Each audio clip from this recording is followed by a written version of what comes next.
नमस्कार दोस्तों, मेरे चैनल हिंदी विद पारिक में आप सभी का स्वागत करती हूँ। लास्ट क्लास में हम पढ़ रहे थे संज्ञा टॉपिक, और संज्ञा टॉपिक के अंतर्गत हमने शाब्दिक अर्थ, संज्ञा का शाब्दिक अर्थ, संज्ञा की परिभाषा और संज्ञा के प्रकार और पांचों प्रकारों की डेफिनेशन और उसके उदाहरण, परिभाषा और उदाहरण हमने देख लिए। अब हम बात करेंगे संज्ञा से संबंधित विशेष नियमों की, जो कि एग्जाम में या एग्जाम के पॉइंट ऑफ व्यू से बहुत ही इंपॉर्टेंट है। ज़्यादातर प्रश्न यहीं से पूछे जाते हैं। महत्वपूर्ण जो चीज है वो ये है कि व्यक्तिवाचक संज्ञा जातिवाचक बन जाती है, जातिवाचक संज्ञा व्यक्तिवाचक संज्ञा बन जाती है, भाववाचक संज्ञा जातिवाचक संज्ञा बन जाती है। ये कब होता है और किस कंडीशन में हमें इसे देखना है, तो इनके बारे में हम सामान्य से जानकारियां लेंगे। और ध्यान से देखिएगा और लिख लीजिएगा, नोट डाउन कर लीजिएगा, क्योंकि कंपटीशन एग्जाम के पॉइंट ऑफ व्यू से ये जो अभी पढ़ने वाली क्लास है वो बहुत ही इंपॉर्टेंट है। तो देखिएगा दोस्तों, संज्ञा और संज्ञा के बारे में बात करते हैं कुछ विशेष तथ्यों की। विशेष तथ्यों में पहली बात मैं करूंगी आपके सामने कि व्यक्तिवाचक संज्ञा जो है, यानी किसी विशेष व्यक्ति का नाम, किसी विशेष स्थान का नाम, किसी विशेष प्राणी का नाम, किसी विशेष वस्तु का नाम, जब अपने नाम के साथ साथ अन्य नामों का भी बोध करवाए, अपने गुणों के कारण पहचाना जाए, वो गुण एक व्यक्ति में ना रह करके कुछ विशेष बहुत से समूह का या बहुत से व्यक्तियों की पहचान बन जाए, तो वहां पे वो संज्ञा जो है वो क्या बन जाएगी, व्यक्तिवाचक से जातिवाचक बन जाए। कैसे, एग्जाम्पल से समझेंगे, पहले से लिखिएगा। देखिए, जब कोई व्यक्तिवाचक संज्ञा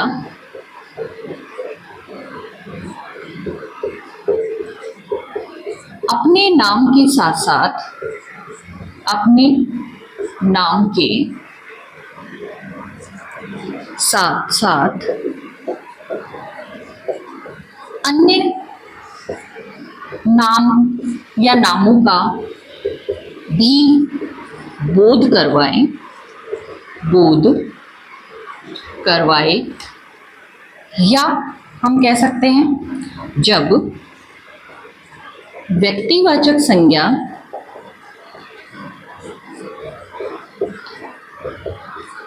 की पहचान उसके किसी विशेष गुण के कारण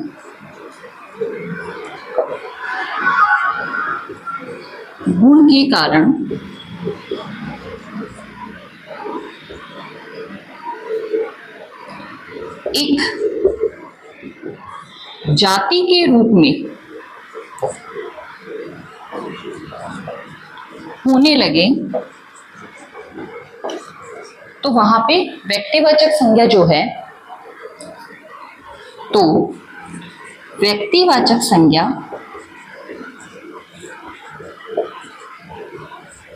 जातिवाचक बन जाती है। देखिए, जब कोई व्यक्तिवाचक संज्ञा अपने नाम के साथ साथ अन्य के नामों का भी बोध कराए, या दूसरी भाषा में हम कह सकते हैं कि उसके गुणों की पहचान जो है वो किसी ग्रुप के रूप में, समूह के रूप में, या और भी बहुत से लोगों के गुणों से मेल खाती हुई पहचान बन जाए, यानी व्यक्तिवाचक संज्ञा की पहचान उसके किसी विशेष गुण के कारण एक जाति के रूप में होने लगे, तो व्यक्तिवाचक संज्ञा जो है वो क्या बन जाएगी, जातिवाचक संज्ञा बन जाएगी। कैसे, देखिए, एक एग्जाम्पल के द्वारा समझते हैं इसे।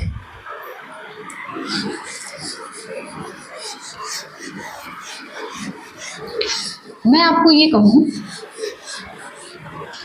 कि विभीषण शब्द में कौन सी संज्ञा है? लंका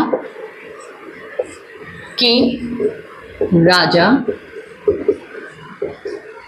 विभीषण बने। यहां पे मैं विभीषण शब्द को अंडरलाइन करके पूछूं कि इसमें कौन सी संज्ञा है, तो ये व्यक्तिवाचक संज्ञा है। रावण के भाई विभीषण जो है, रावण के बाद में लंका के राजा बने थे। इसी को, विभीषण को ही मैं प्रयोग करूंगी वाक्य में और लिखूंगी, देश में विभीषणों की कमी नहीं है।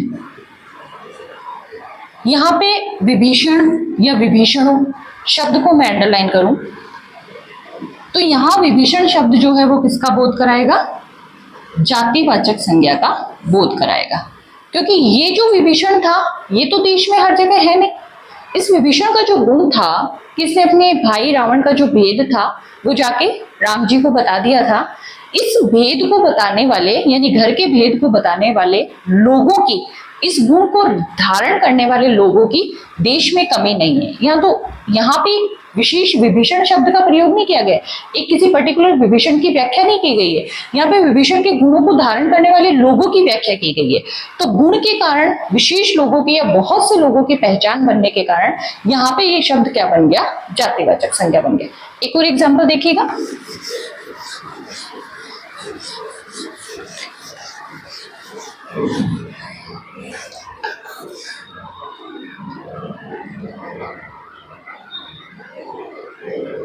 मैं कहूं जयचंद। जयचंद एक देशद्रोही व्यक्ति था और जयचंद शब्द में व्यक्तिवाचक संज्ञा है। केवल जयचंद शब्द लिखा और पूछा कि कौन सी संज्ञा है, तो ये व्यक्तिवाचक संज्ञा है क्योंकि एक विशेष व्यक्ति का नाम है। लेकिन मैं ये लिखूं कि हमारे यहां जयचंदों की कमी नहीं है, कमी नहीं है। तो यहाँ जयचंदों की कमी नहीं है, यानी वो वाला जयचंद तो यहाँ के ऐसे है नहीं कि बहुत सारे जयचंद आ गए हो बन के और रह रहे हो। यहाँ पे क्या कहेंगे कि जयचंद में जो गुण था देशद्रोह का, उस गुण को धारण करने वाले लोगों की कमी नहीं है, यानी गुण के कारण तुलना की जा रही है या और लोगों को एग्जाम्पल्स बनाया जा रहा है। तो यहाँ पे जयचंदो शब्द के अंदर कौन सी संज्ञा हो जाएगी? जातिवाचक संज्ञा हो जाएगी। पहला विशेष नियम था कि गुणों के कारण या एक विशेष व्यक्ति की पहचान अनेक से नामों के कारण होने के कारण से व्यक्तिवाचक संज्ञा जातिवाचक बन जाती है, जिसके दो एग्जाम्पल के द्वारा मैंने आपको समझाया है। उम्मीद करती हूँ कि समझ में आ रहा होगा, और यदि समझ में आ रहा है तो इसे लाइक, शेयर और सब्सक्राइब जरूर कीजिएगा। सेकंड नियम पढ़ेंगे हम कि जातिवाचक संज्ञा व्यक्तिवाचक कब बन जाती है। तो देखिएगा, जब जातिवाचक संज्ञा शब्द, जब जातिवाचक संज्ञा शब्द किसी विशेष व्यक्ति की, किसी विशेष व्यक्ति की पहचान बन जाए, पहचान बन जाए, तो वह जातिवाचक संज्ञा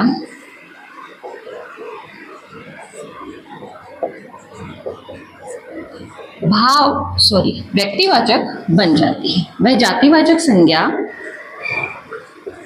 व्यक्तिवाचक संज्ञा बन जाती है। कैसे? देखिएगा, मैंने लिखा है कि जब जातिवाचक संज्ञा शब्द जातिवाचक होने के बावजूद भी किसी विशेष व्यक्ति की पहचान बन जाए, आइडेंटिफिकेशन हो जाए, किसी के लिए एक निश्चित धारणा बन जाए, नाम बन जाए उसका, तो वो जातिवाचक संज्ञा क्या बन जाएगा? व्यक्तिवाचक बन जाएगा। कैसे? देखिएगा,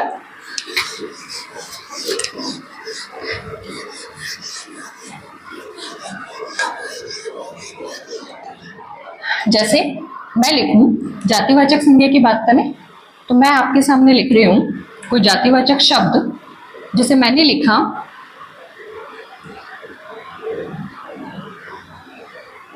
बापू। ये क्या है? जातिवाचक शब्द है। सबके पिताजी जिन्हें पहले बापू कह के ही संबोधित किया जाता था, तो ये जातिवाचक संज्ञा शब्द है। लेकिन यदि मैं लिखूं हमारे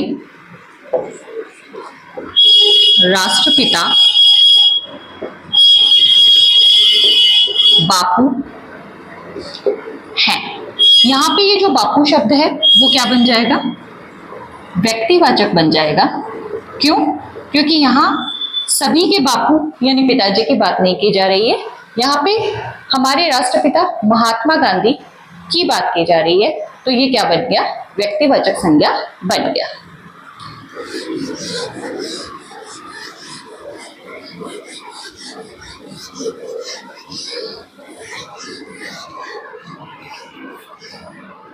इसी प्रकार एक एग्जाम्पल और देखिएगा। मैं आपसे कहूं कि नेताजी के बारे में बात करें तो नेताजी जो है हमारे देश के जितने भी नेता हैं उनकी जाति का बोध करवा रहे हैं। तो ये कौन सा संज्ञा शब्द हो गया, जातिवाचक संज्ञा शब्द हो गया। जितने भी नेता हैं इलेक्शंस लड़ते हैं या किसी भी तरीके से अपना सहयोग दे रहे हैं समाज के प्रगति में, तो हम उन्हें नेताजी कहकर के संबोधित करते हैं। तो ये एक जाति विशेष शब्द हो गया। लेकिन इसका प्रयोग मैं वाक्य में कर दूं और लिखूं कि नेताजी का हमारे देश की आजादी में विशेष योगदान था, विशेष योगदान था। यहां पे जो नेताजी शब्द है वो किसका बोध करा रहा है, सुभाष चंद्र बोस को नेताजी के नाम से संबोधित किया जाता था। तो यहाँ पे जो नेताजी है वो सुभाष चंद्र बोस के नाम को संबोधित कर रहा है। तो यहाँ पे एक व्यक्ति विशेष की बात की जा रही है। तो ये कौन सी संज्ञा हो गई, व्यक्तिवाचक संज्ञा हो गई। यानी पहला नियम हमने पढ़ा कि कब व्यक्तिवाचक संज्ञा जातिवाचक बन जाती है, और दूसरा नियम हमने पढ़ा कि कब जातिवाचक संज्ञा व्यक्तिवाचक बन जाती है। तीसरे नियम की यदि हम बात करें तो हम पढ़ेंगे कि कब भाववाचक संज्ञा जो है वो जातिवाचक संज्ञा के रूप में प्रयुक्त होती है। तो देखिएगा, मुख्यतः जो भाववाचक संज्ञाएं हैं वो एकवचन के रूप में ही प्रयुक्त होती है।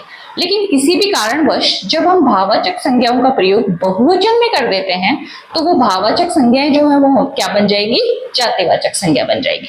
तो तीसरा विशेष नियम हमें लिखना है कि जब किसी भाववाचक संज्ञा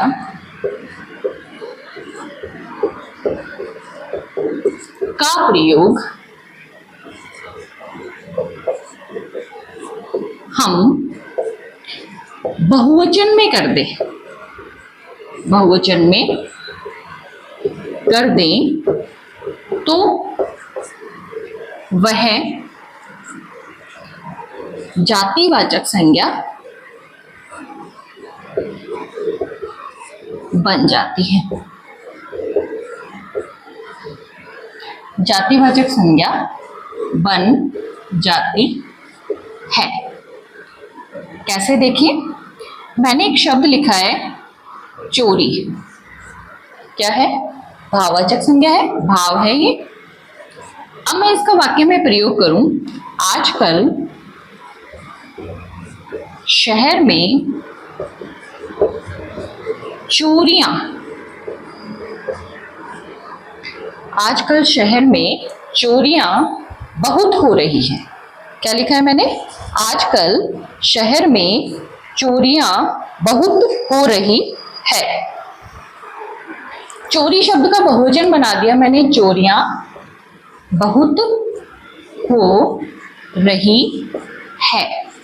चोरियां बहुवचन में लिखा है तो बहुवचन में लिखने के कारण से ये क्या बन गया, जातिवाचक संज्ञा शब्द बन गया। चोरी शब्द भाव था, चोरियां शब्द क्या हो गया, जातिवाचक संज्ञा हो गया। इसी प्रकार से हम सब ने मिलकर प्रार्थनाएं की। तो प्रार्थना शब्द क्या है, भाव है, और प्रार्थनाएं शब्द मैंने बहुवचन बोला तो बहुवचन बोलने के कारण वो क्या बन जाएगा, जातिवाचक बन जाएगा। हमारे मध्य बहुत नजदीकियां हैं। नजदीकी शब्द क्या है, भाव है, मैंने उसे बहुवचन में लिखा नजदीकियां, तो नजदीकियां क्या बन गया, जातिवाचक संज्ञा बन गया। हमारे मध्य कुछ ऐसी बातें हुई कि दूरियां दिन प्रतिदिन बढ़ती ही गई, तो दूरियां शब्द क्या बन गया, जातिवाचक संज्ञा बन गया। ये हमारे विशेष नियम थे जिसमें हमने देखा है कि कैसे व्यक्तिवाचक संज्ञा जातिवाचक बन जाती है, कैसे जातिवाचक संज्ञा व्यक्तिवाचक बन जाती है, और कैसे भाववाचक संज्ञा जो है वो जातिवाचक बन जाती है। इसके अलावा सीधे से प्रश्न पूछ लिए जाते हैं कि किसी समाचार पत्र का नाम दिया जाए तो वो व्यक्तिवाचक है, किसी शहर का नाम दिया जाए तो वो व्यक्तिवाचक है। यानी कुछ इंपॉर्टेंट फैक्ट्स हैं जो कि बार बार एग्जाम में पूछ लिए जाते हैं और हमें कंफ्यूज नहीं होना है और उसे क्या करना है, व्यक्तिवाचक ही करना है। तो देखिएगा कौन कौन से हैं। जैसे दिन का नाम, दिन सोमवार, मंगलवार, बुधवार, बृहस्पतिवार, शुक्रवार, शनिवार, इस तरह से पूछ लिया जाए तो वो व्यक्तिवाचक ही होंगे, जातिवाचक नहीं होंगे। कि सोमवार तो एक जाति विशेष हो गया, हर बार सोमवार आता है, नहीं। दिन का नाम पूछा जाएगा तो वो व्यक्तिवाचक ही होगा। इसी प्रकार से महीने के नाम, किसी भी महीने का नाम पूछा जाए, जनवरी, फरवरी, मार्च, चैत्र, वैशाख, ज्येष्ठ, आषाढ़, तो वो क्या होंगे, व्यक्तिवाचक ही होंगे। इसी प्रकार से किसी भी शहर का नाम पूछ लिया जाए, चाहे क्यों ना वो शहर 2 हो उस नाम से, 4 हो उस नाम से, लेकिन फिर भी उसका नाम क्या आएगा, व्यक्तिवाचक ही आएगा।